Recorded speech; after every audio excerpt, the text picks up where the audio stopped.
जीवन वह है जो हमें जीने के लिए मिला है, लेकिन सही अर्थों में जीवन जीना अपने आप में खास बात है। जीवन में सफल होना, अपने जीवन के साथ सार्थक बनना अब जीवन को एक विशेष अर्थ प्रदान करता है। जीवन तो सभी जीते हैं, लेकिन कुछ लोग का जीवन इतना विशेष होता है कि वह दूसरों के लिए प्रेरणा का स्रोत बन जाता है। सभी के पास जीने के लिए एक ही जीवन होता है, लेकिन सभी के लिए इस जीवन के मायने अलग अलग होते हैं। वास्तव में जीवन अनेक चरित्रों को एक साथ निभाने का है। जीवन की शुरुआत किसी परिवार में ही होती है। परिवार में नाते रिश्ते होते हैं जो एक दूसरे से जुड़े होते हैं।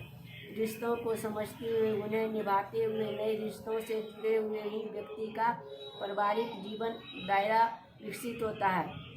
इसके साथ उसका व्यक्तित्व भी एक नया आयाम लेता है। व्यक्ति यदि घर में परिवार नागरिक रिश्तों से जुड़ा हुआ है तो घर के बाहर सामाजिक संबंध उसके सामने खड़े हो जाते हैं। इस संबंध में जन्म लेते ही उसकी आकांक्षाएं उसे दिन रात व्यस्त रखती है।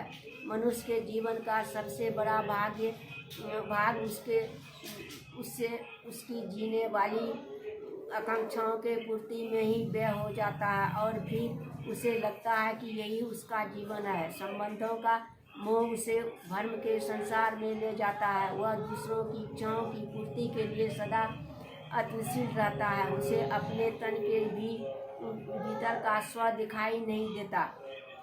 अपने जीवन में वह अपने संबंधों के पोषण के लिए अनेक गलत कर्म भी कर गुजरता है। जीवन में जब उसके शुभ कर्मों का शुभ फल आता है तब सभी लोग उसके सुख में शामिल होते हैं और उसके साथ आनंद मनाते हैं। लेकिन जब उसके अशुभ कर्मों का फल उसके समक्ष आता है तो फिर उसे भोगने के लिए कोई तैयार नहीं होता।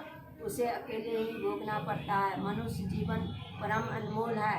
इस जीवन में कर्म करने की स्वतंत्रता है। यदि व्यक्ति कर्म के रहस्य को समझ ले, उसे अपने जीवन में सार्थक करे तो उसके सहारे ही वह अपने स्व तक पहुँच सकता है। मनुष्य का जितना कर्तव्य अपने परिवार समाज के प्रति है उतने ही स्वयं के प्रति भी है। अपने प्रभु परिवार समाज के प्रति उतना ही स्वयं के प्रति भी है। अपने प्रभु को विस्मृत नहीं करना चाहिए। प्रभु को प्राप्ति ही जीवन का साधना है। मैं आपका सुंदर सलोना रूप देखकर भाव विभोर हो रही हूँ। मैं बहुत खुश नसीब हूँ। आपको सत सत नमन। सुमित्रा के तरफ से सबका कल्याण हो। ओम शांति।